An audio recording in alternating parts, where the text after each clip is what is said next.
Yes.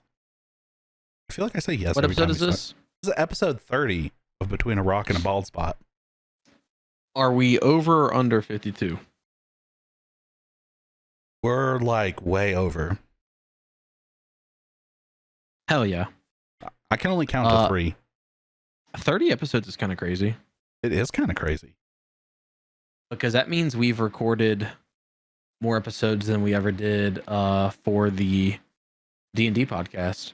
I think we've long passed that milestone. I feel like we only record. I feel like we only recorded like a little bit of that. Well, so he was I think cutting there was it a up. lot. Yeah, that shit was like shorter weird. and stuff. Yeah, so like we had recorded probably like 20 times, but he was gonna make that into like 50 episodes. Yeah, and still had like 10 episodes he could upload, I think. Dude, of recordings, yeah. He gave up, I guess. I don't know. Fun fact, he was in Daniel's stream the other day.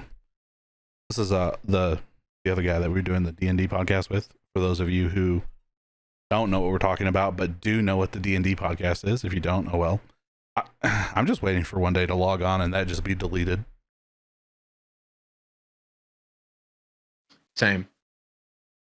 Anyways, time to talk about our podcast. Yeah. Fucking Twitchcon drama, dude. Holy mackerel. Where to start and where to stop? Dude, it was a clusterfuck. I mean, I personally don't really care about going to TwitchCon anyways. And shit like this is definitely gonna make me probably never go, honestly. True. I think, when was it in, is it always in the same place? It's not, right? So I think it was always in the same place for years, and I think they just recently started switching it up. Okay. Because I think the last one was in San Diego or something like that. That sounds right, maybe. I don't know. Anyways, there was some drama at the previous one. We were watching, this might have even been 2 years ago, but Dank and I were watching Dan Dangler after, like, she went to like an after party and some shit, and she like, one of her friends lost her phone, and then she like went upstairs and passed out and was like drunk as shit. I don't know. That's not really all that relevant, but it's just like TwitchCon, I feel like, does not have a great reputation already. Where do you want to start on everything that happened at this one? It was in San Diego this year as well. It typically is in San Diego. Oh, okay. Well, there you go.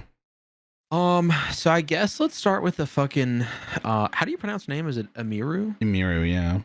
Yeah. Let's start with the Amiru shit. Because that to me was the biggest thing. So there's a streamer, her name is Amiru, who she also had some controversy earlier this year, I think, late last year. She was streaming with Senna and Valkyrie when that guy ran up on them and told them he was going to kill them. That was her. Oh yeah, she was part of that, wasn't she? She was. I didn't realize that until I was like reading stuff about this. So she keeps having weird shit happen to her. So basically she's doing like a fan meet and greet thing. Which is like a big thing that streamers do at TwitchCon. Yeah, especially like when you're bigger, you know, like fucking partner meet like us. She's a partner. Meet and greet. Yeah, we do a meet and greet. We meet like the 3 fans. She's meeting like hundreds of people. Yeah. You know, so they also had just told her she couldn't have her own security. So like her own personal bodyguard that she likes using, she could not use.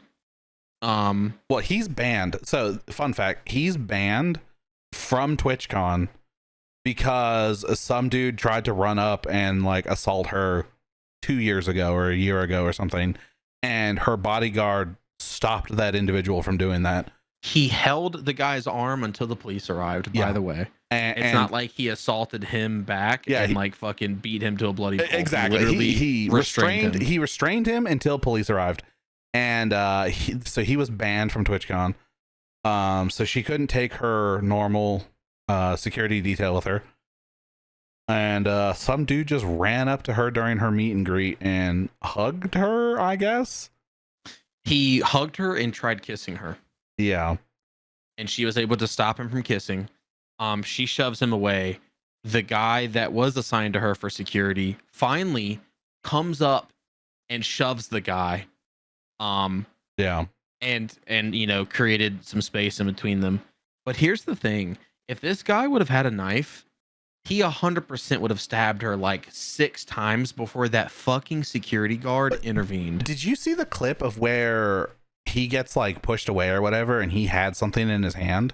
It looks like he might have had a knife. Yeah. Looks or like something. he had a knife. It might have just been like a pen or like his cell phone or something, because the video is really not that great. But like, yeah, come on now, like he could have easily just like shanked her. Yeah, dude. And so this guy also, it looks like the clip's very short, and it just kind of starts. Yeah. So, but it looks like he essentially just like kind of cuts in front of the line. Yep. And no one stops him. Not a single person stops him. I mean, dude, it's so the biggest thing about this for me is because of the Emiru, Valkyrie, and Senna thing, they had already stated, because like Valkyrie and QT Cinderella had stated, they were like, yeah, I think I'm gonna pull out of TwitchCon this year because shit's not safe it wasn't anymore. just them. I think Pokey pulled out. Hassan pulled out. I mean, no, Hassan ended up going. Oh, he did end up going. He was he's wearing a fucking Kevlar vest too, like a fucking. Well, he probably needed pussy. He should have worn a shock collar too. True. He might have been in more danger than anyone else, honestly. But he was the danger. Yeah, he was the danger to dogs that he owns. I don't know. He had been talking about concerns of safety, which, I mean, he's pretty controversial.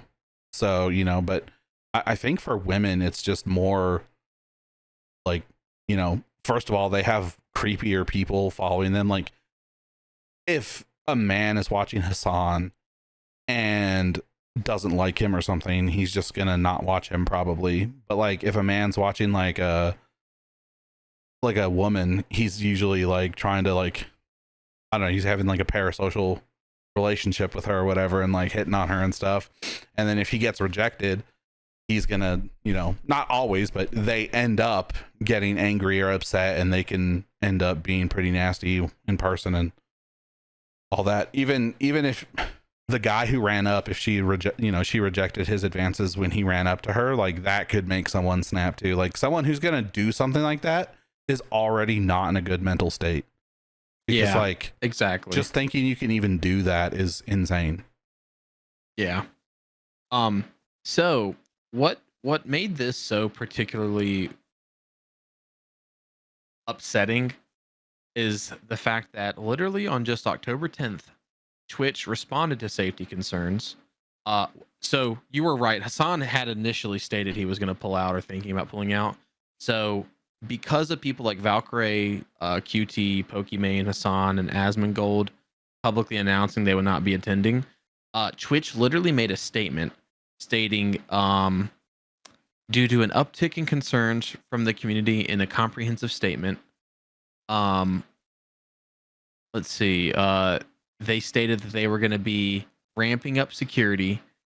They were promising robust security measures, and that they had implemented a multi-layered approach to protect everyone at the San Diego Convention Center. That aged poorly. So very fucking poorly. I've got like several things to say about that. The first thing is like, who's working the show? Like, if it's at a convention center, who are the employees working there? They stated they got law enforcement to be security. I mean, that's fine, but like, what about the people checking badges, or like, the people who are in charge of like, I don't know, refreshments or whatever, concessions? Who are those people? Because those people could easily be crazy viewers that got a job that's like a seasonal job or something, or maybe they get a job there knowing that TwitchCon's going to be at that convention center or something. Like, you always have to vet the employees too, which is why I think personal security is like usually the move in these sort of things, because like you said, no one in the line reacted to that guy running up, but it's like they have no idea who that guy is. maybe he's an employee or something, and maybe he was running up to like tell her like, hey, you got like 10 minutes left, or whatever, or like we need the space, or who knows what he was going up there to do. And they're just there as guests, like they don't know what's going on. Like you don't know the behind the scenes when you're a participant. So like I probably wouldn't have done anything either, because I would have been like, oh, he's just like, he's part of her security, or he's like her friend, or who knows. Like I don't know who that guy is, and I don't know what their relationship is, or if they know each other. That's why personal security is important, because you can say, hey, I don't know any of these people, I don't know that guy, like just if anyone comes up to me out of turn, like not like shut it down. And so that's one of those things that it's really important to have people that know you and know your like circle at those sort of events. Like what you want to allow. Yeah, but Twitch banning that guy over, I don't know, Twitch always makes questionable decisions. Well, so here's the thing. So Emiru ended up making a statement after Twitch's statement, because Twitch was all like, yeah, we apprehended the assailant immediately and he has been dealt with. She literally had to state that was a contradiction to what actually happened, because essentially they let the guy go initially, and her manager or whatever was pushing for the guy to get banned. And I think they only initially banned him for like 30 days or something, and then they finally like permanently banned him from both Twitch on like the service. So the initial like this. The initial thing, they didn't ban him from TwitchCon. The initial thing they did is they banned his Twitch account for 30 days. Yeah, for 30 days. Yeah. His account, not his person, not dude, his account. Yeah, it's. We'll teach you, dude. Yeah, dude. I don't know. Don't run up on streamers. Yeah, like if he had stabbed her and they're like, okay, well, you're banned from Twitch services now. It's like, okay, I'm going to prison. What the fuck do I need those for? Yeah. I don't know. They pussyfoot everything, and because they pussyfoot everything, they mismanage and mishandle everything. Literally everything. Except for things that are like don't matter, like slurring. Who cares about that? Like that's not hurting anybody for the most part. Now, if you're directing slurs at people, sure, you can label that as hate speech or whatever. But like, they also have like people assaulting streamers at an event where the main selling point is to go meet streamers. Like, if they don't handle that, there's no point in having a TwitchCon, because the big streamers aren't going to show up because they're afraid, and rightly so. Yeah. The slurring thing was a joke, by the way. Yeah, he's a big jokester. Yeah, a big jokester. Hey, are you calling me fat? He's calling me fat. True. Do we want to talk about the couple other little drama things? Other than the neon Aromi thing, I don't know of anything else. Is that one of the things you're talking about? We can talk about that, but I was going to talk about the Dan Clancy stuff. Oh. Yeah, we can talk about that. That's fine. Okay. Clan dancing. Yeah.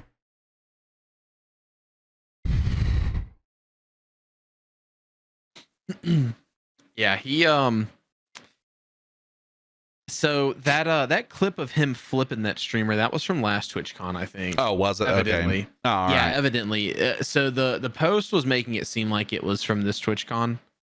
Got it. And I guess it's like coming back up again, but yeah, I think that was actually from either last TwitchCon or another previous TwitchCon. So he did there was a streamer that is a veteran that during Dan Clancy's Q&A thing today, he decided to ask him about since veterans are a protected class and supposed to be protected, especially on Twitch as well, how come other streamers are allowed to make comments such as wishing all veterans to get PTSD and stuff like that. And he literally gave the most like fuck you, I don't care answer ever. He starts off by saying thank you for your service and all that, which is such a fucking slap in the face. Yeah. thanks for your service and all that. I hope you got PTSD. Yeah. And then basically he pretty much tells him like fucking womp womp, get over it, essentially. In the most like PC way he can say that. That's that reading between the lines, that's essentially what he told him. One of those things that's one of those things that like I feel like if he, the CEO of Twitch, can say that, I should be allowed to say slurs on my stream. Which slur in particular? All of them. Let's start with my favorite. Not all of them. In alphabetical order. Fuck it, in no order in particular. Let's start. I just if you can tell someone that it's okay for someone else to have hate speech about them, but then say that other hate speech is not acceptable, is where's the line? Like yeah. why are some things allowed and not others? Like it's a two-way street, and that shit's not fair. I mean, yeah, you're picking one of those and choosing like what you want to allow. Like, not to get political, but it's literally one of those things that like you have to either stop all of it or allow all of it. There can't be like a gray area on that. Yeah. Especially when they make like threats and things. Here's the video on that too, by the way, if you wanted to see it. The streamer is American Dad. Sick name, dude. It is a sick name. But yeah, that I don't know, man. I'm hoping after all this, I hope Dan Clancy gets asked to step down, or he gets forcibly removed or something like that, because a lot of people have been calling for his resignation for a while now. Years. And he just doesn't do a good job, dude. Like he lets all these like crazy fucking terrible in the sense of like what they're like, the agendas they're pushing. Yeah. He lets all these crazy streamers get away with like essentially murder, but God forbid, like Tectone called Frogan fat and he got a fucking like a 30-day ban or some shit like that. Jesus Christ, dude. For calling that fat bitch a fat bitch. He literally got banned. Meanwhile, they're getting away with saying all kinds of crazy shit. Yeah, she said some crazy shit. Dude, I don't want to bite the hand that feeds, obviously, because technically Twitch is my primary income, but it's just like they just do so much bullshit. It sucks, man. It does suck. And personally, if he doesn't step down, I hope that they at least tell him to put some fucking shoes on. Yeah. That, for those of you who don't know, that kid is almost always fucking barefoot or wearing sandals. He'll have a fucking like suit on and sandals, like flip flops. True. Dude, it's weird. You talking about Dan? Yeah, Dan Clancy. Yeah, I've never seen him in a suit. He's always wearing fucking cargo pants and like a fucking jersey shirt, and then or like a fucking cowboy hat or some shit. Yeah, or like a flannel or something. Yeah, I don't know. It's like that. That dude dresses weird as fuck. I don't know. It is kind of weird, but it's like old hippie or something, but like not too old hippie. I don't know. He's not impressing anyone's fashion senses, I think. True. I don't think all you want to talk about with yeah, pretty much. I don't think I've ever seen him in a suit either, by the way. He's got to be loaded, right? Being the fucking CEO of Twitch. Yeah. Probably. Let's see if his net worth is findable. Probably is. The question is, does he make more or less than Kai? Oh, definitely less. Kai, I think Kai is one of those fucking like. Oh, that is disgusting. Net worth is not publicly disclosed, but is likely significant due to his position at the Amazon-owned company. So this website, I Like to Dabble, states in 2025, it's roughly 7 million. That's a lot of money for being a fucking Piece of tumor. shit. Yeah. Yeah.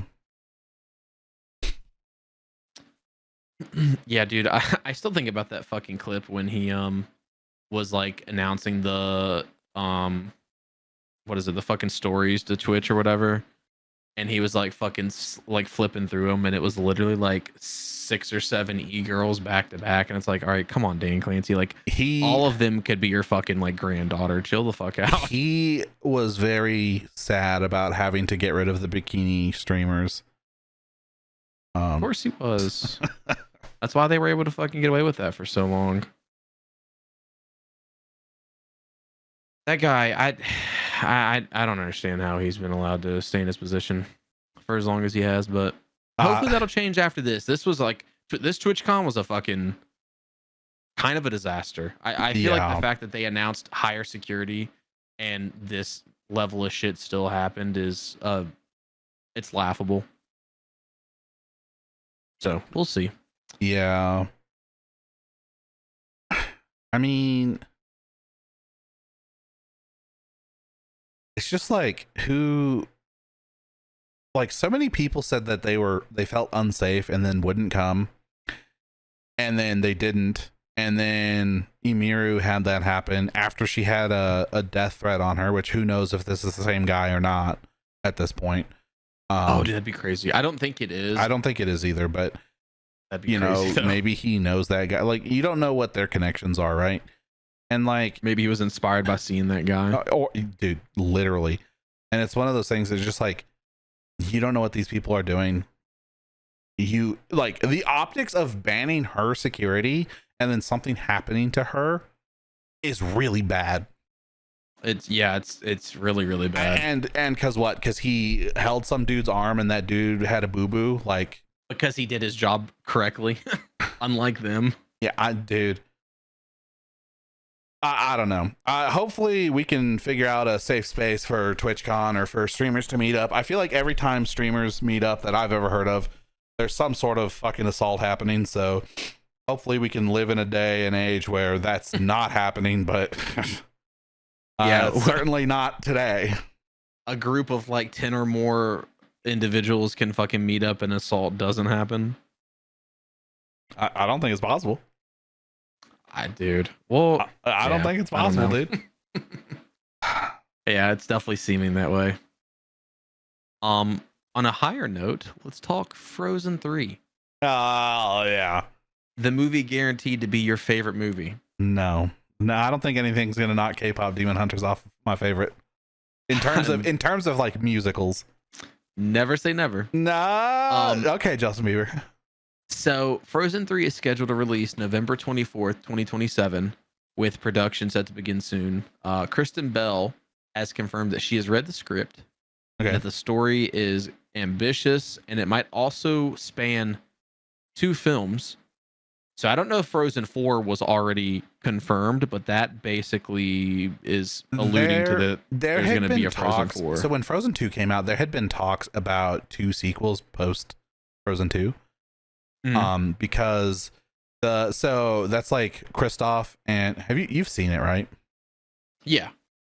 So that's like when Kristoff and the fuck is her name? The other sister. Not Elsa, Anna. Yeah. They like were getting they get married at the end or whatever. Or they are married. And so someone was saying that there was going to be another sequel that was going to be like a Elsa striking out on her own sort of like story, and then there was going to be like a their children sort of story. That'd be cool. That was like all rumors though, but you know, we'll see how much of that's true. So, I think this is just a rumor, but maybe it's not though, because this does have. What did I just say? I said November 24th, right? Something like that, yeah. For the release date. Yeah. Okay. So maybe this is actually legit then. So this is saying that Frozen 4 would come out March of 2028. So just shortly after, which would be a really good turnaround considering Frozen 1 came out November 27th of 2013. and Frozen 2 came out November 22nd of 2019. So there was a huge gap, and then the gap of 2 to 3 is It's quite even large bigger, too. yeah. So what was that? 6 years, and then it's gonna be Fucking 7. 7. Yeah. No, it's gonna be not 8 years, right? You said 2027. Yeah. Yeah, that's 8. Yeah. So 8 years. Yeah. Yeah, that is a big gap. I don't know. I feel like both of the Frozen movies were really good, and for the time frames when they released, they were some of Disney's strongest films, I think. Yeah. True. I think the live action Lilo and Stitch and Moana 2 dethroned Frozen 2 as at least. Dude, you could have been a young-ish kid in 2013 watching Frozen 1, and then you could be watching Frozen 3 with your children. That's kind of crazy. That is kind of crazy. Yeah, that is kind of crazy, actually. Yeah, because there's a fucking 14-year gap. Wow. Between Frozen 1 and 3. That's crazy, dude. I hope nobody is having children that young, but if you do, I mean, cool, good for you. Well, like think about like if you're like that's why I said youngish kids. Yeah, Like, if you're like you 7 could or be something. 7. Yeah. Yeah, 7 watching Frozen 1, and then you could be like 20 something during Frozen 3. Makes your bald head feel old. It does. I grew 3 fucking bald hairs thinking about them. Yeah, dude, it was you grew white. Your bald head's turning white, dude. You're getting the salt and pepper. Exactly. So Frozen's Frozen's box office, yeah, was fucking crazy. Frozen 1 had a box office of 1.28 bill. Oh yeah. Frozen 2 had a box office of 1.45 billion.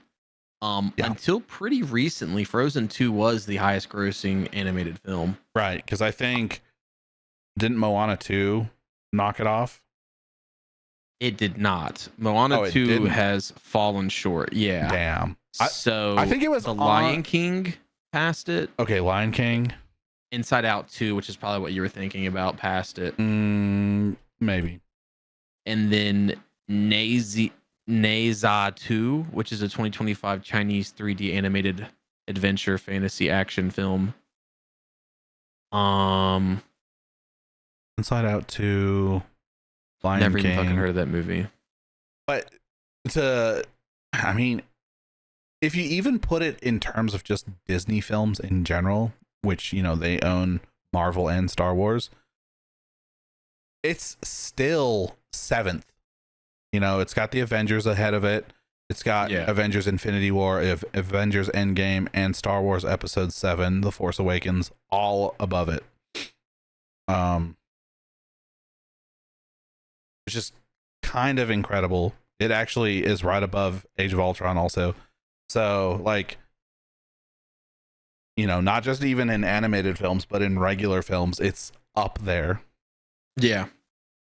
It was a good movie. I saw it in theaters. It is a good movie. I actually don't mind Frozen. Moana is still my favorite. I need to watch Moana too. I'm just scared. I think it's gonna suck. My I don't know. My daughter liked it, but you know, that's not saying much, I don't think, yet. Damn. I mean, she's not even 10. Like, yeah, she's a girl. Like, fucking, she's gonna like Disney shit. Yeah. Unless she's like the other type of girl that's like into fucking like horror. True. Okay, so Moana 2 hit 1 billion globally. So I think it was on track to pass Frozen, and then it just fucking fell short and stopped like earning anything. Damn.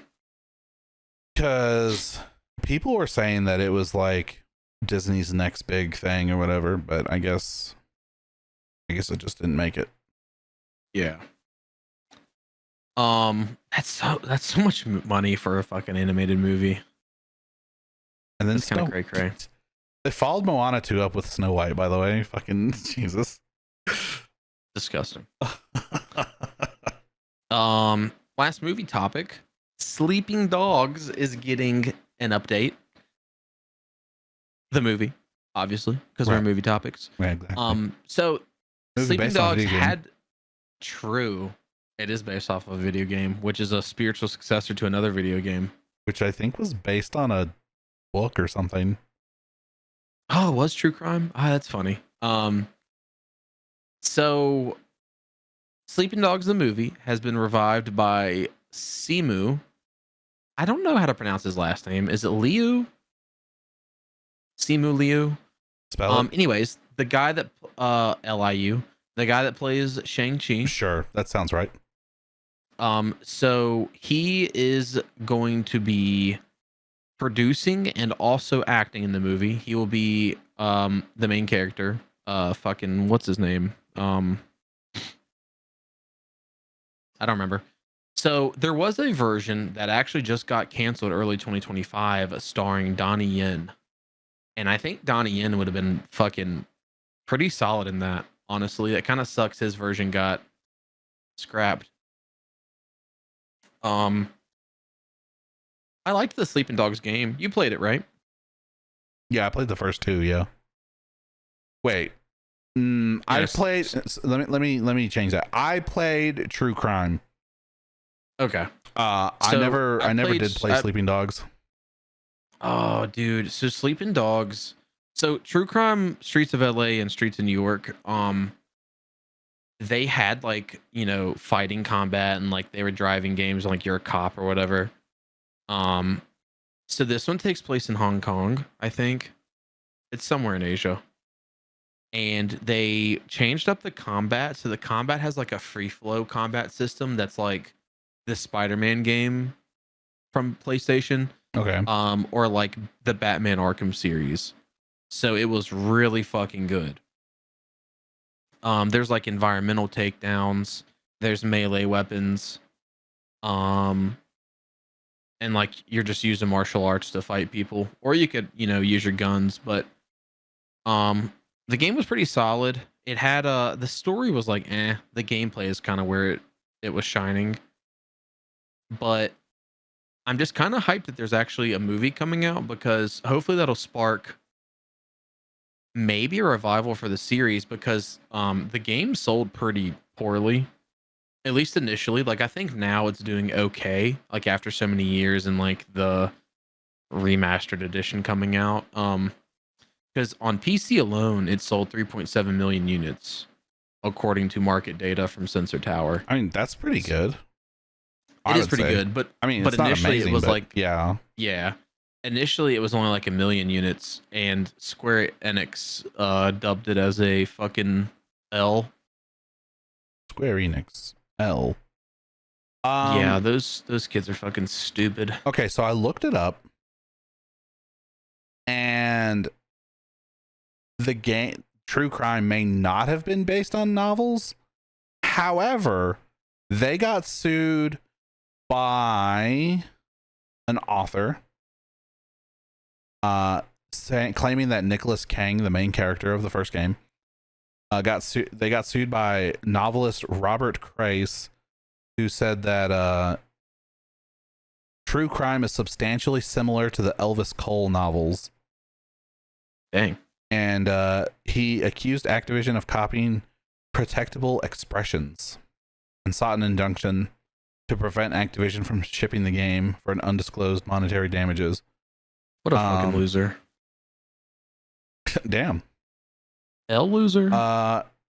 He said he had not copied it, but he was the director said, or the lead designer, sorry, said he didn't copy the character, but he was paying homage to his work.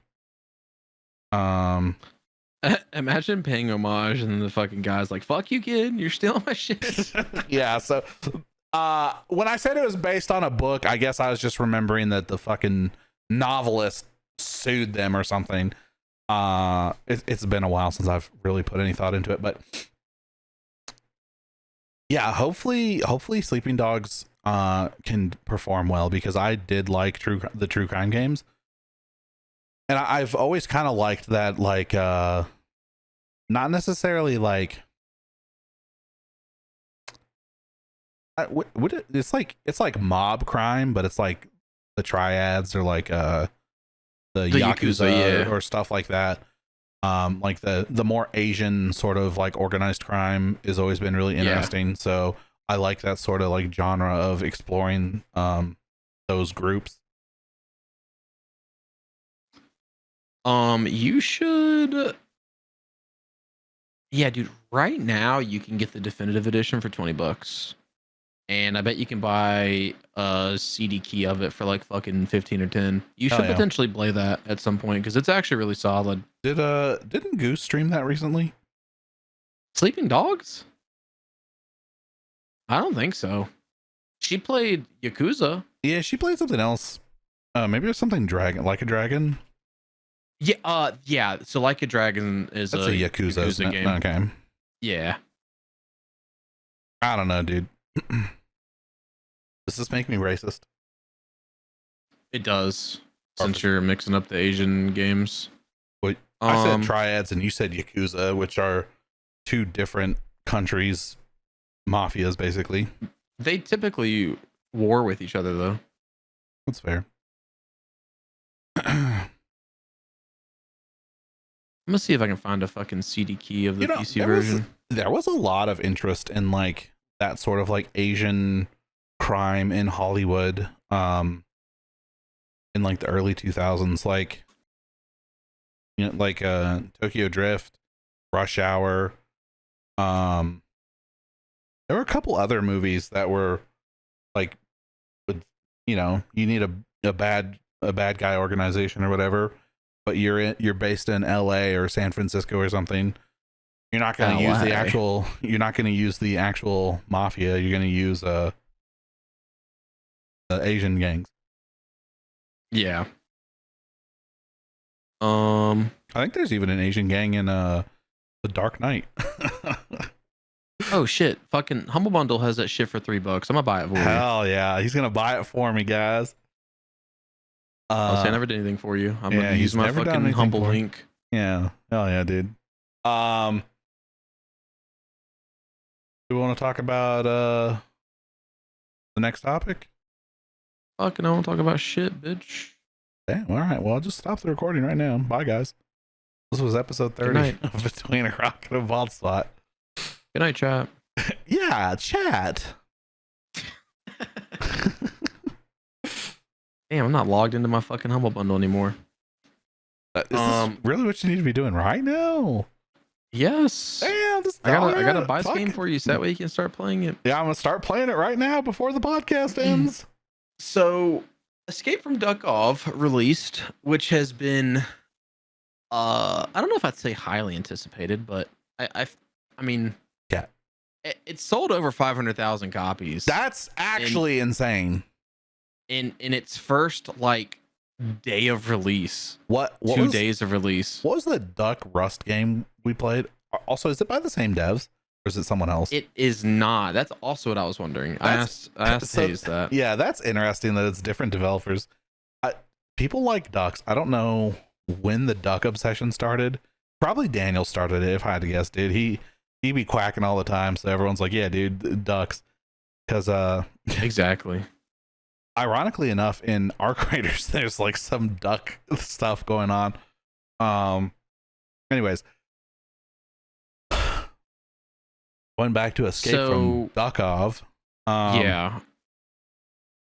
So the game just released October 16th, and by the 19th, they were able to announce 500,000 copies sold. So that means probably on the 18th they hit that. So 2 days. 2 days being released, and it's a small indie game made by Team Soda. Oh yeah. The weird thing about it is it's an extraction shooter that's a like rip of the Tarkov sort of formula. But it's top down. Yeah, but it's top down. It's like super playful ducks, colorful. It's just kind of an interesting thing altogether. This is very interesting. I always thought it looked like that one game we had talked about that time, and now I don't remember the name of it. I was gonna say, what game is that? It was the one that Lock and Curls had played, I think I was telling you. Well, there is that. Long Winter is what that game's called. Oh, it does kind of have a similar art style. That's fair. Yeah. I'll give you that. I'll give you that. There's lots of guns in Duckov. So if you like guns. So it's like it's top down, but you can like go behind like the shoulder sort of and like change your view. What do you think? Are you gonna get it?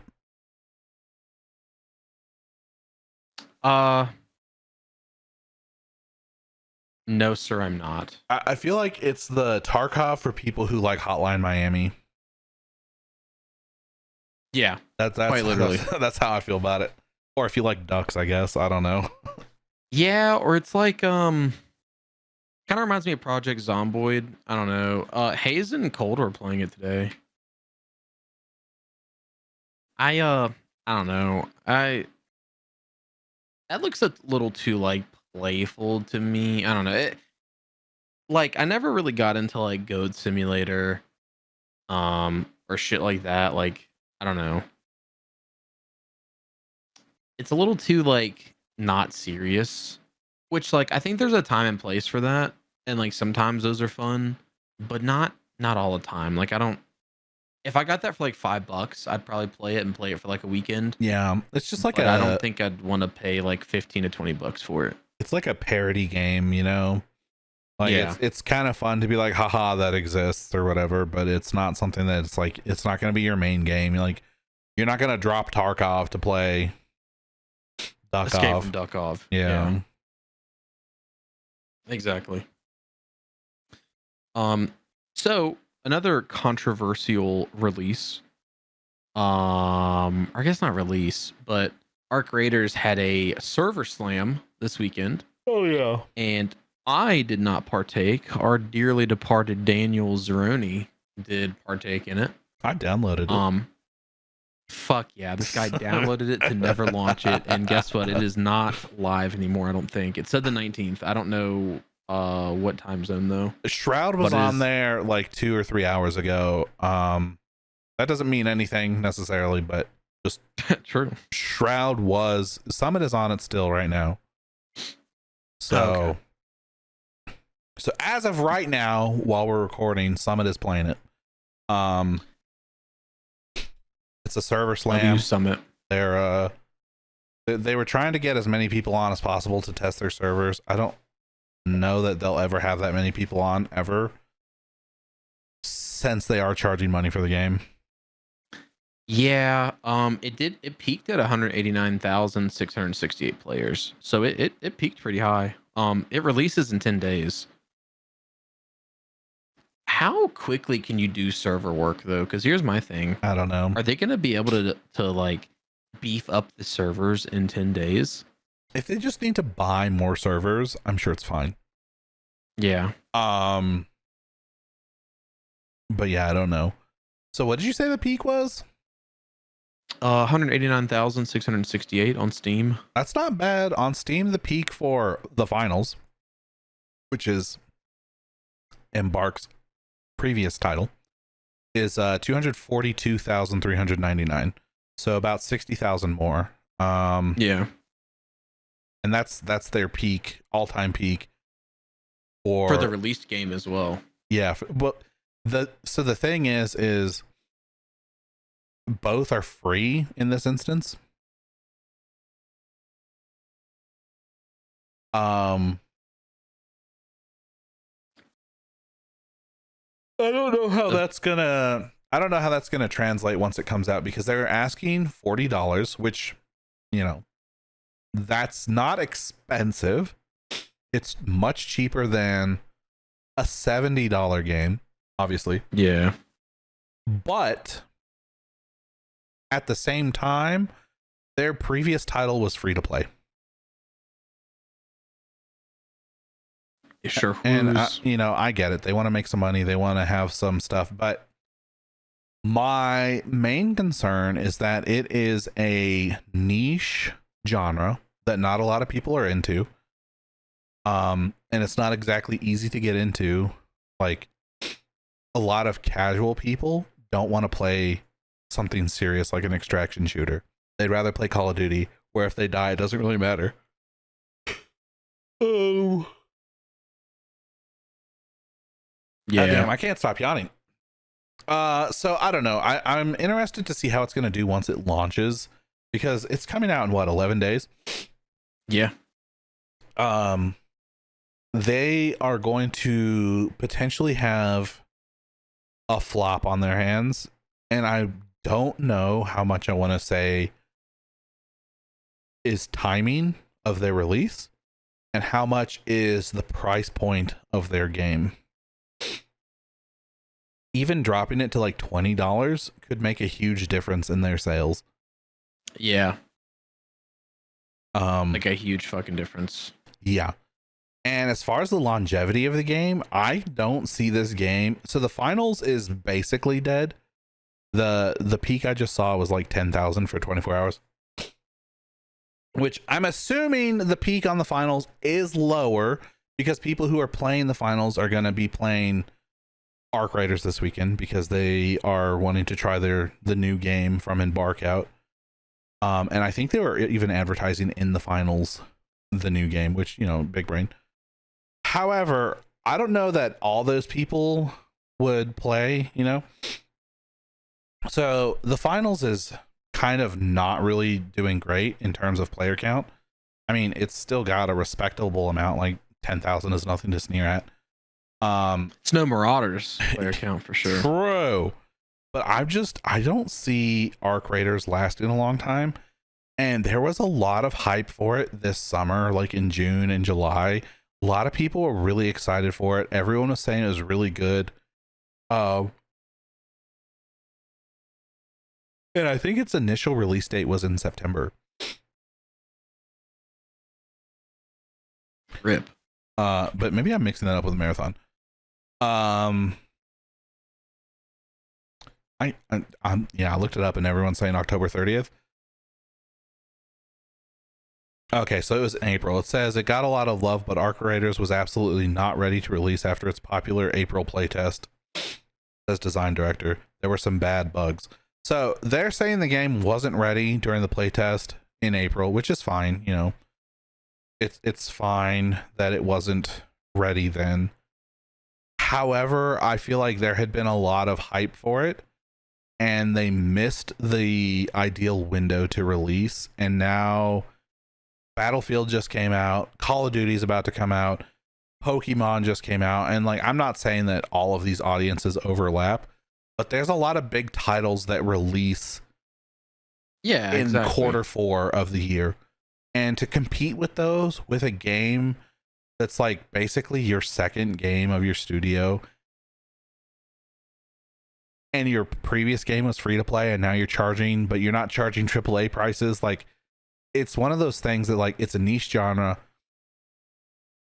It's a relatively smaller, unknown studio.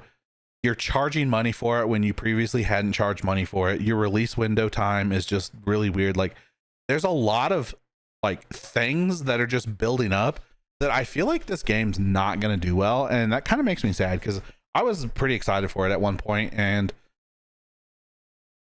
I'm gonna be upset if it dies quickly, but you know.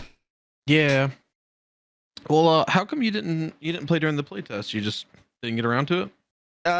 Yeah, essentially I didn't get around to it. Daniel was playing some on Friday, but by the time I got on, he was already on Battlefield. And honestly, I was tired as shit on Friday. I didn't really feel like playing anything. I ended up just playing some Mega Bonk. And then yesterday, I don't even remember what I did yesterday, but he was already on Battlefield when I got on, so I just played Battlefield. And then today, he had to work, so he wasn't even on. And I didn't really want to play it by myself, and he played it by himself, and he said it wasn't that great by himself. He said it was more fun with other people. But the other thing is I don't know, it's like Battlefield just came out, and I don't really want to like I'm learning the maps on Battlefield. I'm learning the mechanics, the gameplay. I'm like building the muscle memory and stuff. I don't necessarily want to switch to another shooter and like start getting those controls and like messing up all my stuff and then go back to Battlefield and it feels shitty. Like, especially because the settings in Battlefield are whack and like adjusting your aim or your sensitivity or like any of that stuff feels gross. So I don't know. I just didn't get on the playtest. Yeah. Now, was Arc Raiders coming out for everything? Because I think it was, right? Yeah, I mean, okay, so it's coming out for PS5, Windows, and Xbox Series X and S. So it's not releasing on last gen, which is actually really good because the finals did come out on last gen on PS4 and 1. It did? Yeah, it did. I'm pretty sure it did anyway. Let's see. Yeah, PlayStation 4, Xbox Series X and S, GeForce Now. Okay, so apparently it didn't come out on the Xbox One, but it did come out on PS4. Whole point is the game is coming out, so it hit 100,000 on just Steam, right? Or what did you say? 160,000, 180,000, which is pretty good for just Steam. 189,000. I don't know how many people are going to have been on console for this test. And I don't even know if there's a way to look at that.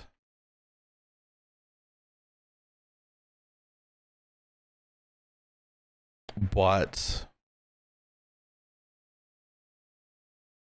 I think it was on console anyway. Yeah. So it was definitely on Xbox. I'm looking at someone's screenshot. So yeah, I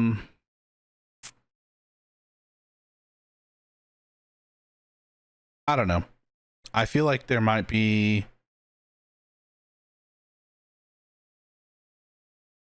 issues. We'll just say. Hopefully the game is successful. Hopefully they earn some money from it so that they don't, abandon it too early. Yeah. But, we'll see. Yeah. I'm definitely interested to see how it does. I've heard good things about it. I didn't play the play test. I was gonna maybe play it today if Dank would have been on, but alas, he was ripperoni. Yeah. So I don't know. We'll see. I've heard good things about it.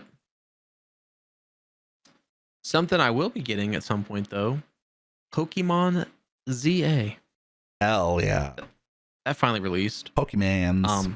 In typical Nintendo fashion though, they are not like announcing sales. However, former Nintendo employees have stated that it only needs to sell 200,000 copies to break even.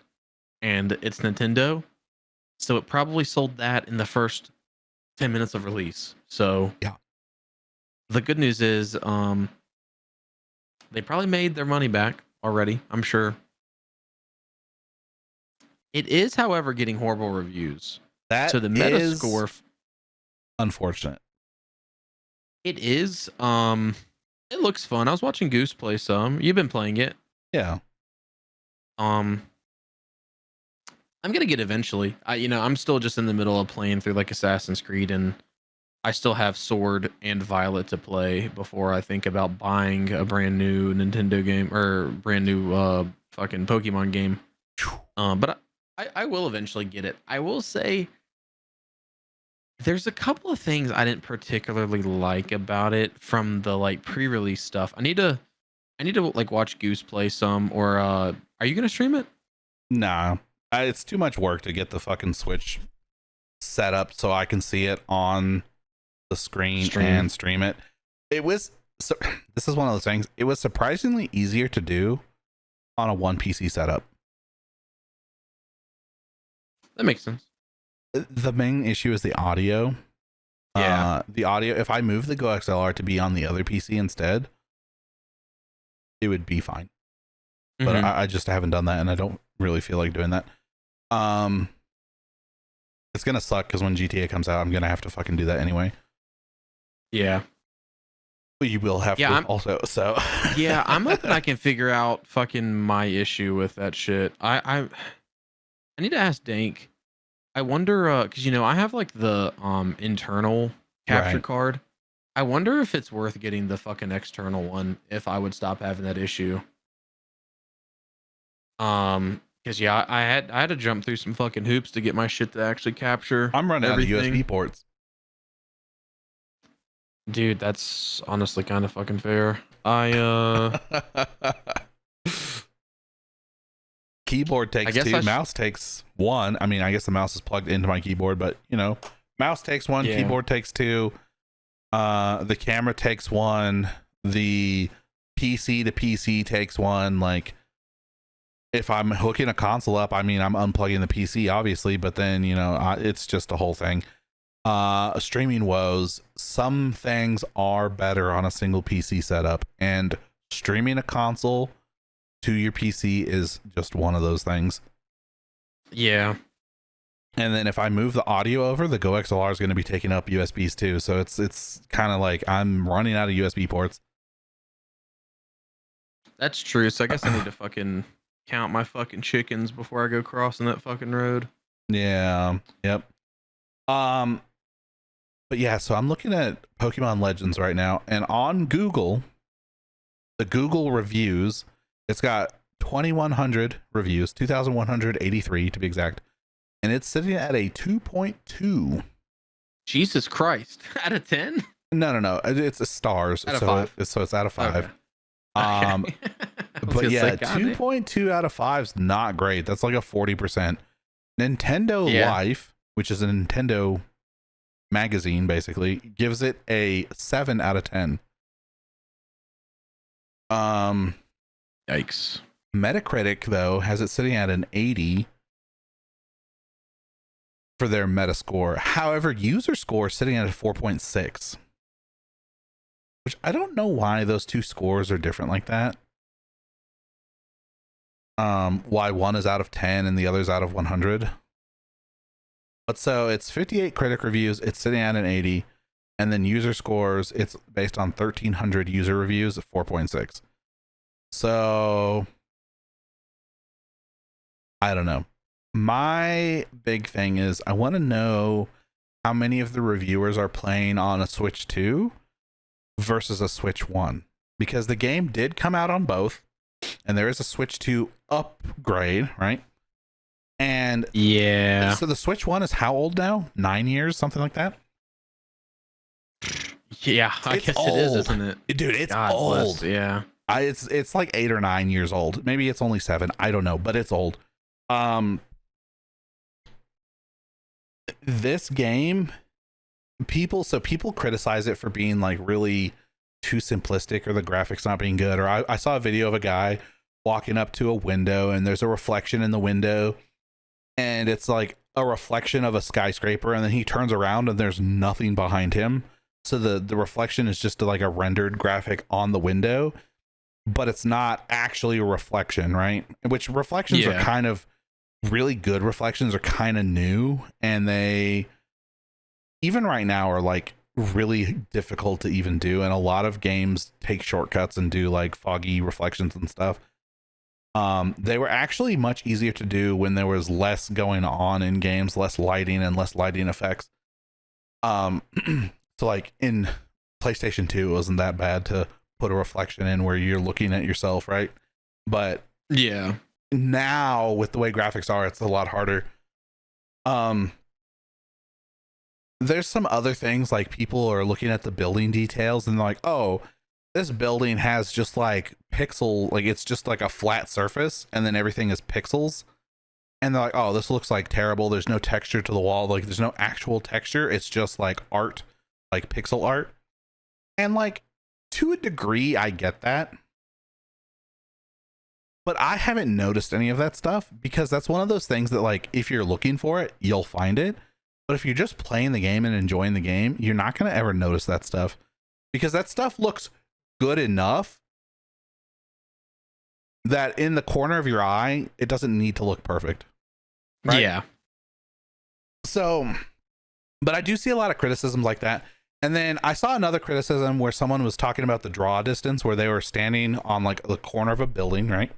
And then when they would move slightly behind the corner, it would start deleting objects, unloading objects. And then when they took a step back out from around the corner, it would repopulate the objects. And, you know, that's a thing that make the game run smoother and have better FPS. And actually, a big beef I had with Scarlet and Violet is that they were such bad FPS at times. Like, you would have really bad frame rates at times. And certain objects would slow down. And so, like, you'd have a windmill, and the windmill was never higher than, like, I don't know, 18 FPS. But the further you moved away from it, it would get slower and slower. So it'd be like 2 FPS when you're really far from it. I like this method they're doing now, where like if you move around the corner, it just deletes it. That's a lot better for running the game. There's no loading screens that I can think of or that I can find. That's interesting. There is like a shift between night and day where a battle zone comes up, and there's technically a loading screen there. It's like you watch a cutscene and then it loads the thing. But there's like zones, and you interact with the zone, and you just kind of like, you're here and then you're through it. And it's like there's almost, I wouldn't even say there's a load. Maybe on Switch there is. I've been playing on Switch too. Maybe on the original Switch there's some load times or whatever, but like the whole city is a huge city, and there's not really any loading screens at all. Like, I mean, there's like the whole city is rendered at one time, and you can just run around the city infinitely, and you never get stuck on a load wall. Which, you know, games like Destiny 2, which is, you know, as old as the Switch 1, has load walls, right? So I think it's interesting that the way they've done this is they have the whole city is just like one texture. It's one object. Someone was showing the file. The whole entire city, like all the standable surface that you can stand on, is a single object. And they've done that so that when you initially load the game, you don't have to reload a bunch of different objects. And that's probably why the textures aren't great, because they're just repeated graphics. But, you know, I can understand from like one point, like, oh, it's simple or whatever. And then from the other hand, like, oh, it loads fast. But the game hasn't had bad FPS in my experience.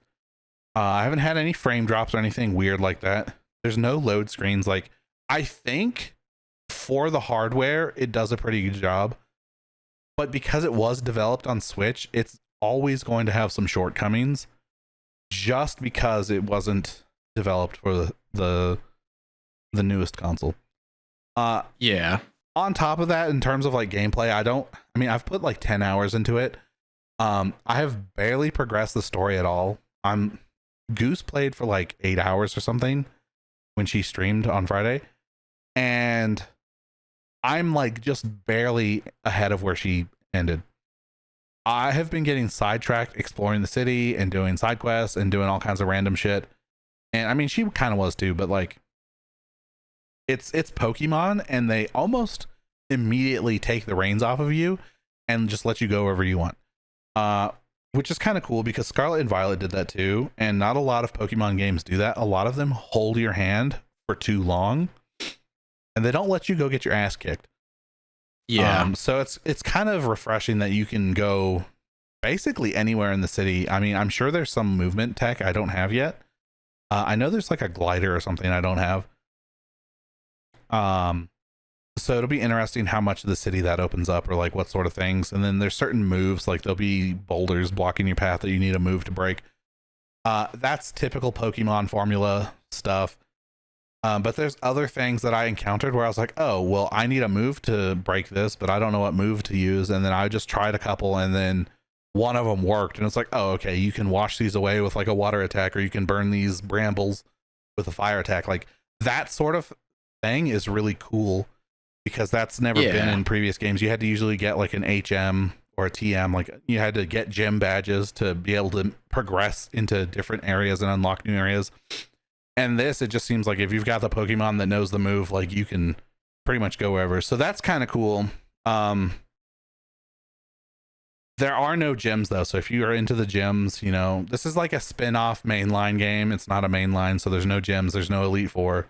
There's plenty of battles. Oh. Is that always going to be a thing in the Legends games then, I guess? I mean, there's only been 2. So. Yeah, probably. And then it does have sort of a similar Pokédex mechanic. but not the same thing. In Arceus or however you want to pronounce that, you know, you're making the Pokedex for the first time, and then because you're doing it, there's all these like tasks you have to do. But in this one, once you capture a Pokemon for the first time, they're registered. You have that slot like finished, so you could catch all the Pokemon and be done with the Pokédex if you wanted to. However, you do get rewards for like repeat catches or catching multiples or evolving stuff, or there's even stuff for like winning battles or doing certain like meeting certain criteria or doing certain quests or things like that. You get more progress, and that's how you get to your shiny charm. Where in previous games you get the shiny charm usually after finishing the Pokédex completely. What's the shiny charm? The shiny charm just doubles your encounter rate of shinies. Oh, damn. Okay, so I need to go back and fucking at some point, like when I'm all caught up, I would like to maybe do Pearl since I did Diamond, but try to fucking catch some shinies because I didn't see a single shiny. Yeah, in certain games they were easier to encounter. Actually, in Arceus they pop up a lot. I guess people are kind of upset because it seems like it's harder to find shinies in this. But I think the reason that it's harder to find shinies is once a Pokemon spawns, that particular Pokemon is there until you defeat it or capture it. And maybe the day to night cycle refreshes them. So that's one of those things that the loading screens, transition screens in the older games would fix that. They would, you know, if there was something out in the wild and then you went inside and came back out, it would refresh the spawns that were in front of you. Yeah. In this, it's just all time based. So like if you kill everything in an area or capture everything and then leave and come back, like you could fly away and then come back and stuff's not there yet because it needs real time passing for it to respawn and repopulate. So I think people are upset about the shinies because you'll go to a zone and everything there is what's there, and then there's nothing new. And so if you leave and come back, all the stuff that was already there is still there. And so I think people are upset about that because you can't just like blow through an area and then come back and it be new stuff. Yeah. Which does make it slower because you have a lower encounter rate, but I don't know. It's also not that hard to just murder everything and leave and come back. You murdering fucking Pokemans. Oh yeah. They have some like dog shit parkour minigame stuff to do. It's not actually dog shit, but it's just like really simple, and like there's like a little bit of like puzzle aspect to it, but it's like still kind of simple. I mean, the game is made for children. It's fine. It's kind of weird they included it, but you know, whatever, it's fine.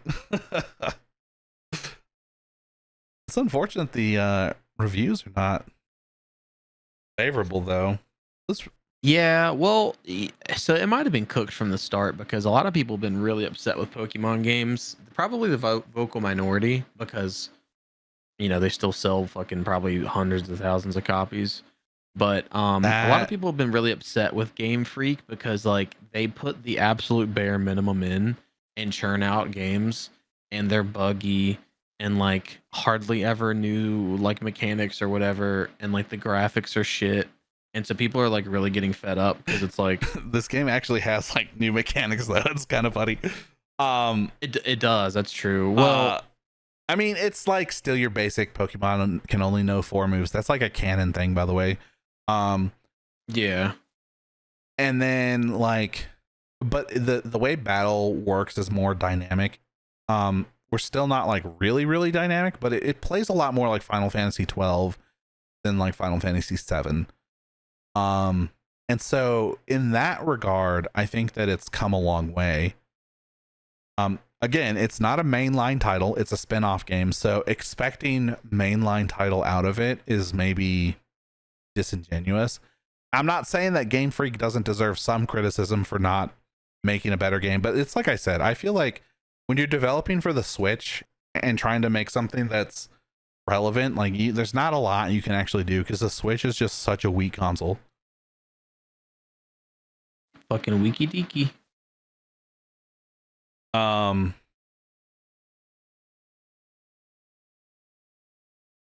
Let's read some reviews. This one says, sadly, ZA is only a shell of a Pokemon game and a continuing fall from grace from Nintendo's past work.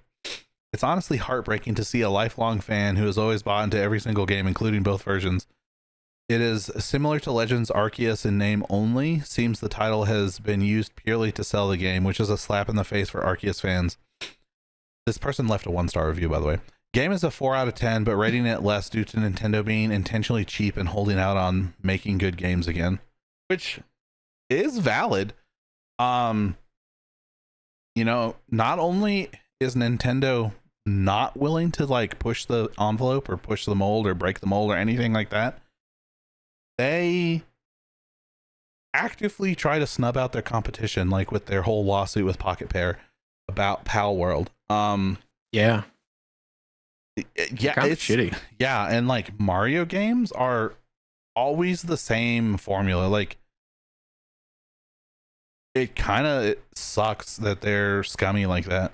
Like I'll give you that. This review is a lot longer than I wanted it to be.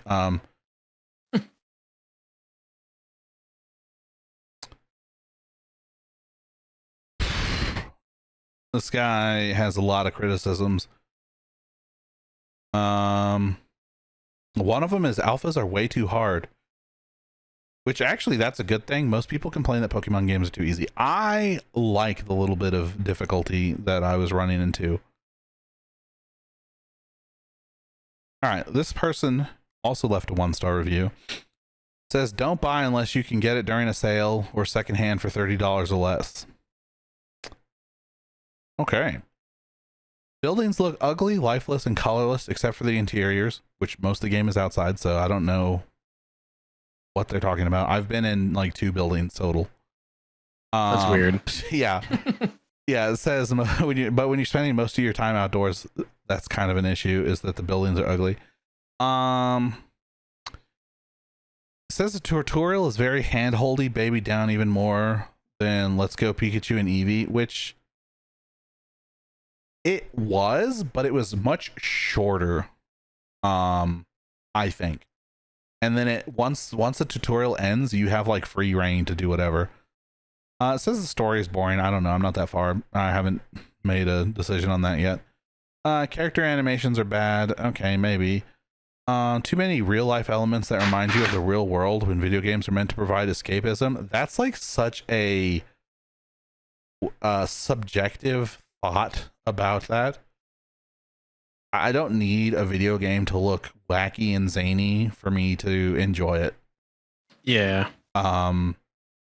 That's subjective. I don't know. You could say that about a lot of games. Like Grand Theft Auto's too realistic, too real world like. I don't like it. Like that's just I don't know. That's not a one. This says the battle system's not great. I think it's fine. I think you have to choose between battling and doing other actions, and that they're criticizing that. They're criticizing that, but I think that's I think it's fine, because like either you're focused on the battle or you're focused on getting away from the battle or using an item or dodging yourself to get yourself out of harm's way.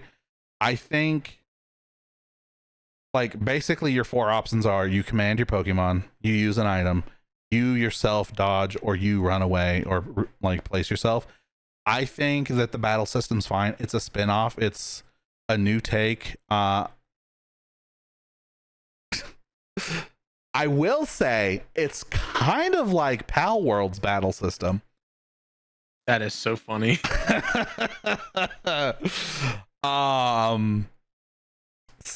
Imagine they saw Pal World and they were like, fuck, that's actually kind of cool. They're like, damn, we could do that. That's sick. Yeah, I don't know.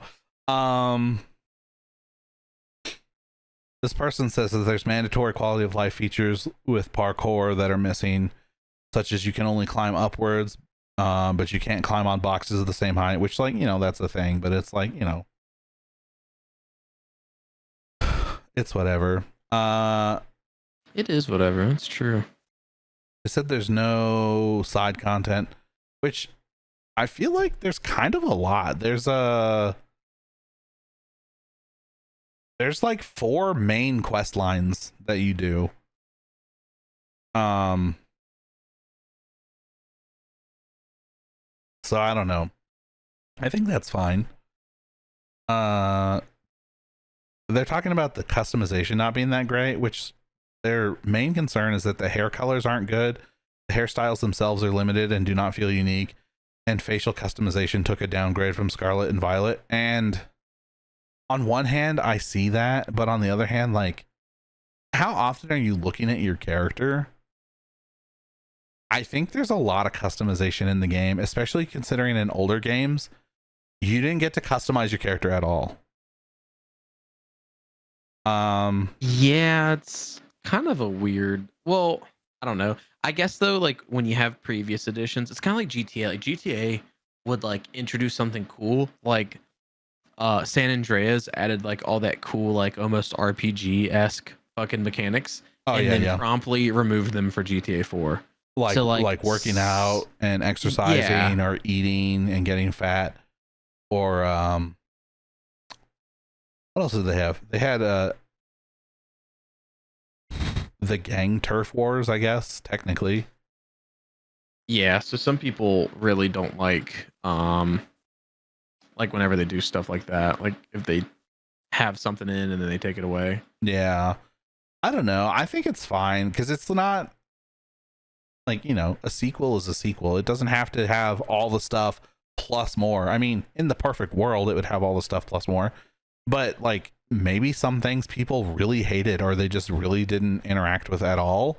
And so the devs are like, hey, we could cut a corner here and make something else better or some other system better and not have this other outdated shit that people didn't even like anyway. And I'm sure someone liked it and someone's going to be like, oh, dude, they didn't include it. But like at the end of the day, it's one of those things that maybe it could just not be there and it'd still be fine. I don't know. Let's let me see if I can find a positive review. That's relatively not too long. All right, this person says this game is awesome and so much fun. Not sure why other people are rating it so low, but it's definitely a lot more challenging and engaging than any other Pokemon game I've played. I love the new battle mechanics. It's as close to what I imagine a real Pokemon battle can be as far as the game goes. The graphics are great too. It's disappointing how many 1-star reviews there are, and I don't know what the fuck he's saying right here. I'm not sure what those people want or if anything in life can please them. Talking about the graphics. Definitely get this game if you ever loved a Pokemon game. This one is great. I've played them all and definitely one of my favorites. And I was unsure about there being only one city the whole time. Yada yada yada. Says can't wait for the next book. Okay, well, I mean, whatever. This person says I was wary to buy it from seeing the reviews, but I have to say I'm having so much fun. I'm only about 5 hours in, but the entire time I've had a huge smile on my face. I love the intro cutscenes. Yes. Oh, that's another criticism is that there's no voice acting still. I don't know why people expect voice acting. There's never been voice acting in Pokemon. I think that's why. I think because they're like, why is there still not any voice acting? I don't think Game Freak will ever do voice acting. One, because they're scared, but you got to think they're cranking that shit out way too quickly. They are cranking that shit out way too quickly, but you got to think they're already putting the game out in, I think, 10 languages. They're not going to voice act for every language. If they do voice acting, they're going to do a Japanese version and an English version.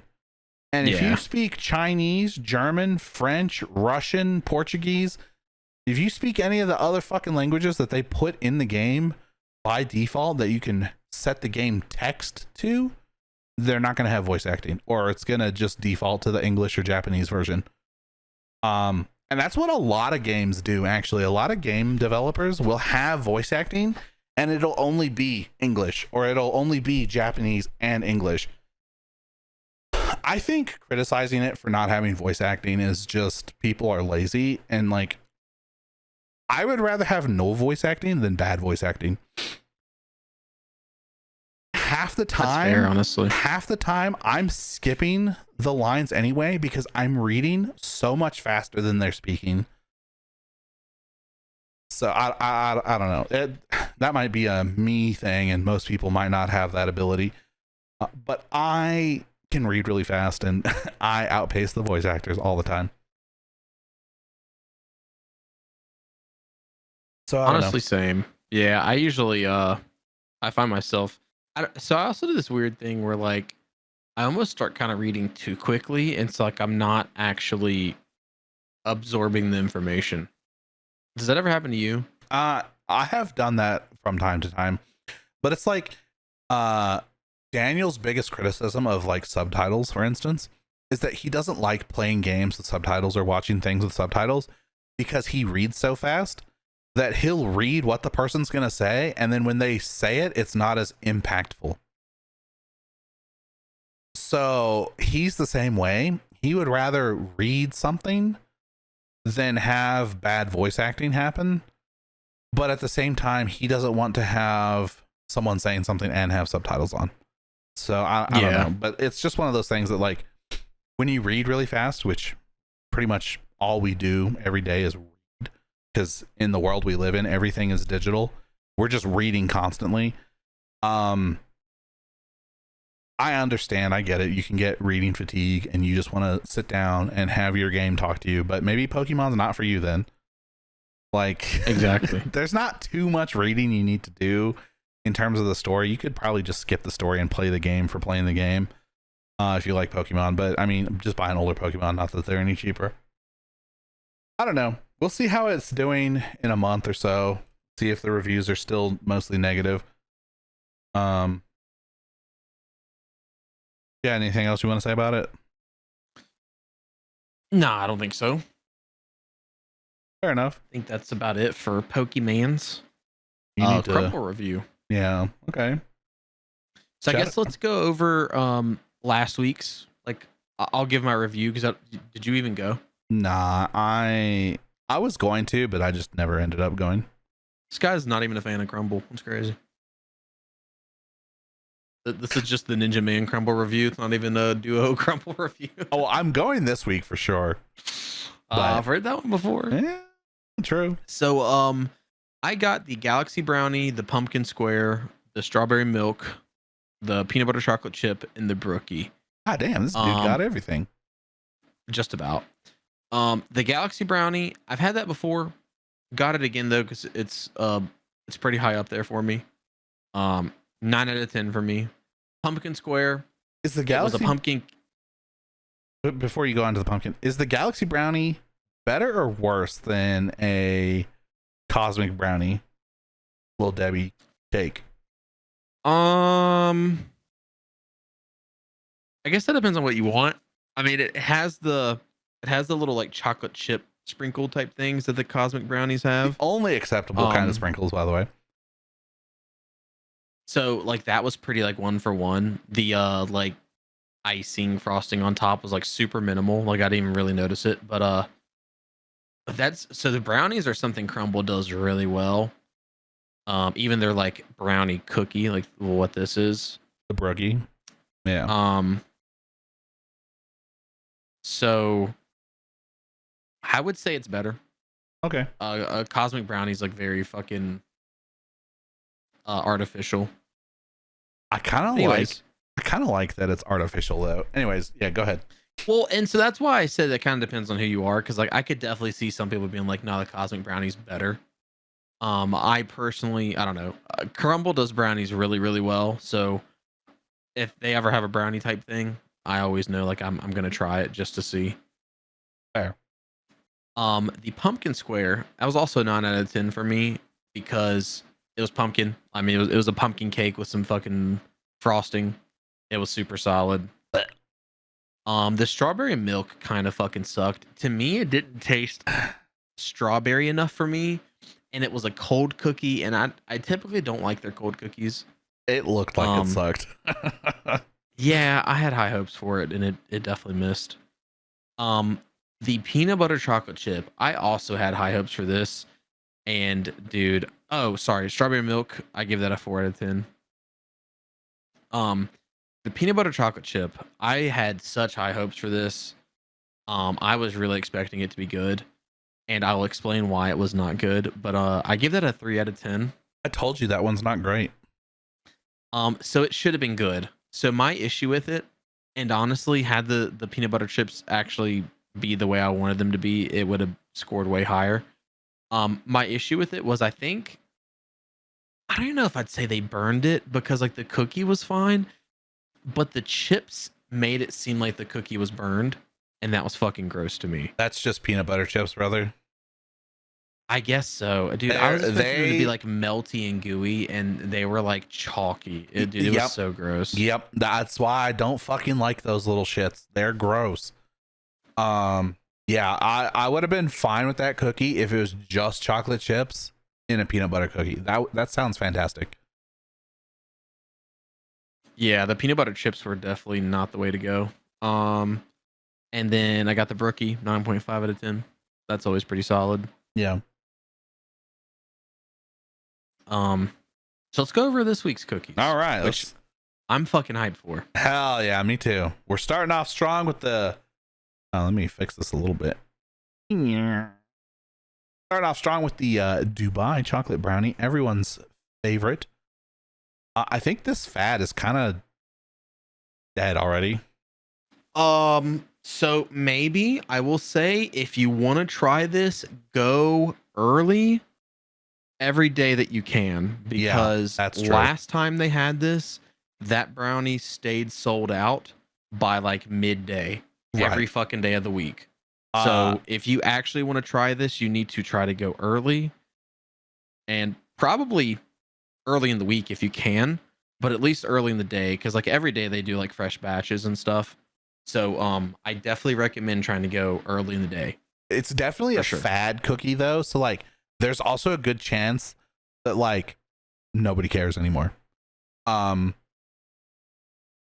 They're like they started selling like Dubai chocolate at gas stations and stuff, and then I just would go to the gas station day after day, and like they weren't moving any product, and then they still have like a box with like 3 missing, and it might have to do with the cost of the actual Dubai chocolate itself. That shit's expensive for like no reason. It is, and like it also, so like we have some where I work. Let me see if I can find the exact one. It's $9 for like a little candy bar that's like that long, that thick. $9 fucking dollars, dog. It's ridiculous. Yeah. It is not worth that. I am excited for this cookie though. I liked it a lot.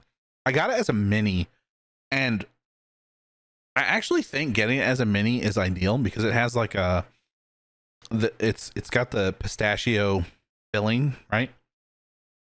And that shit melts. Melts.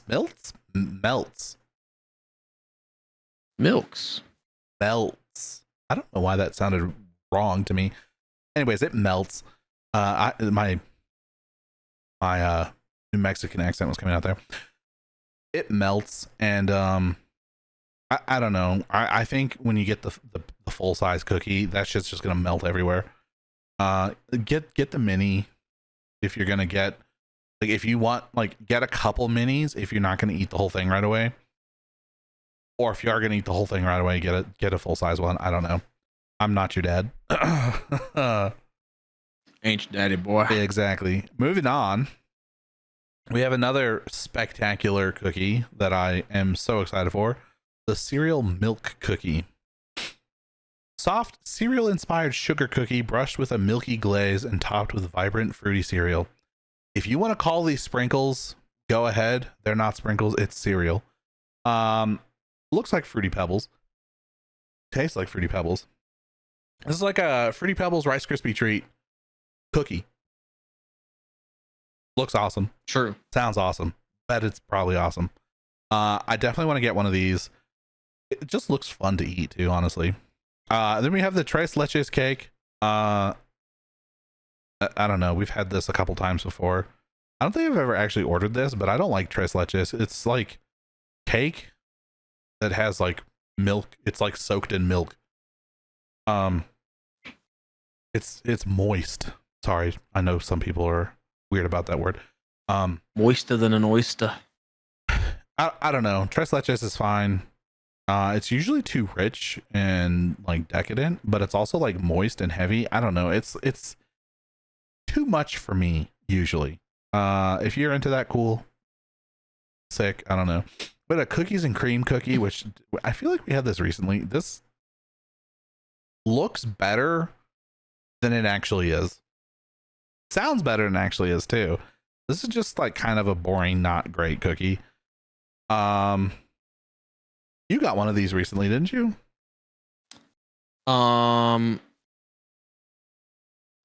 Yeah, recently-ish. Well, since we started the podcast, I think. Yeah. Yeah, okay. And I was a little let down by it. Yeah, that's what I remember. Banana bread cookie. Big. So it's a soft, fluffy banana cookie infused with brown sugar, cinnamon, and vanilla, and then finished with a cream cheese glaze and brown sugar streusel. This could be fantastic. It doesn't look like it has too much fucking glaze on it, which is usually my issue with that cream cheese glaze, is they put too fucking much on there. And it doesn't look like there's too much. It looks like there's like a nice, like thin layer, and then there's the brown sugar streusel on top. I am tempted to try this. Do you think you're gonna try that?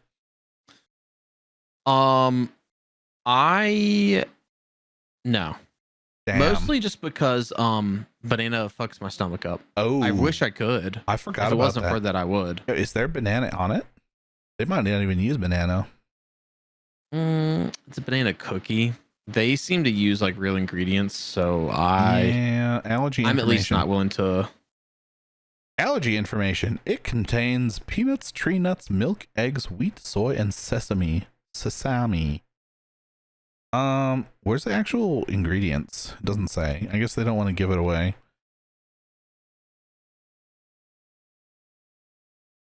Full nutrition and allergen info.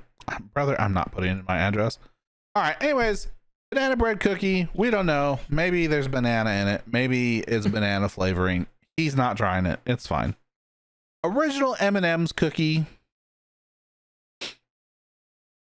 I don't know what you want me to say about this. It's a fucking M&M's cookie. Who cares, brother?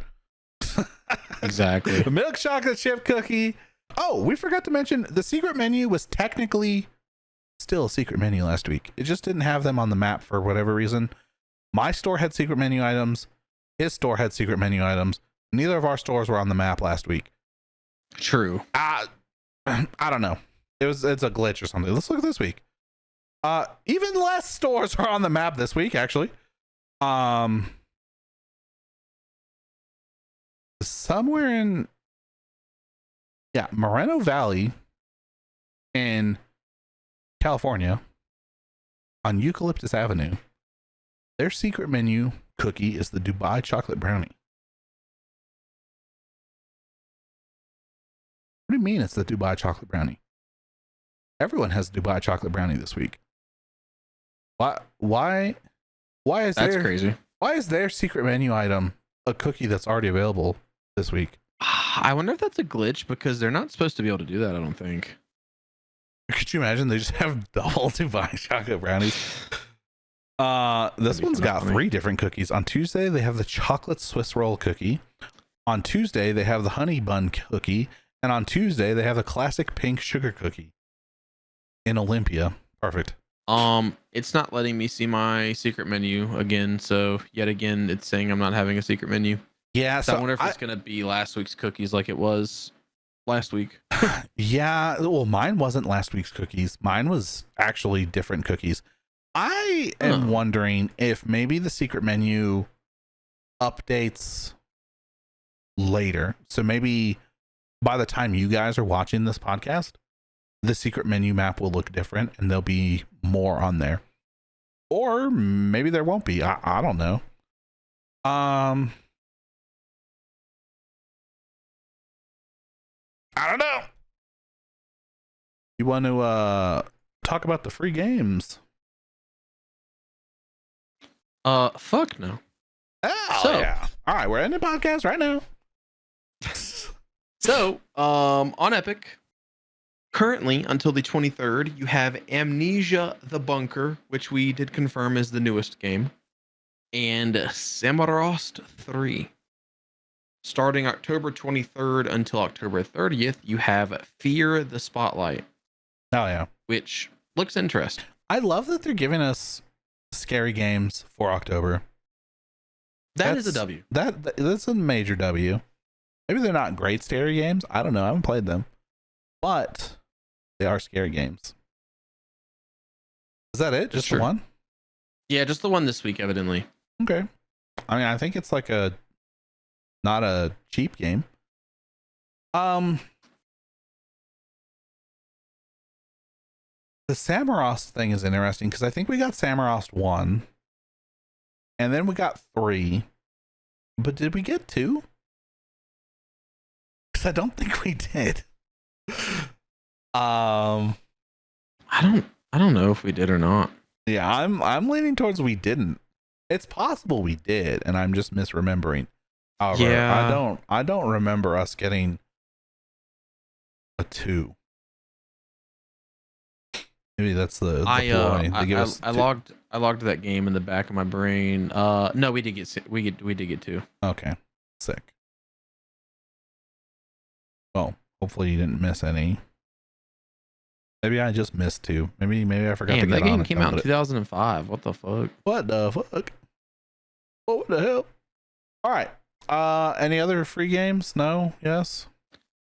That's it? Hell no. Hell yeah. All right.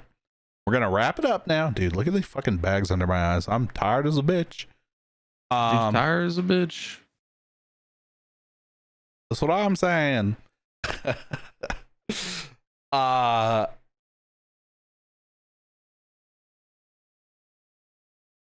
episode 30. That is episode 30. Did we even see the name of the podcast? Yeah, I've said it twice already. Oh, okay. And I've also said that it's episode 30. You weren't here, but I did say those things. You know, I would like to congratulate your internet for not cutting out this week. I don't think it cut out last week either, but there was a couple weeks there where it was consistently dying around the same time too. Yeah. So congratulations, internet. You did it. Episode 30. Between a rock and a bald spot.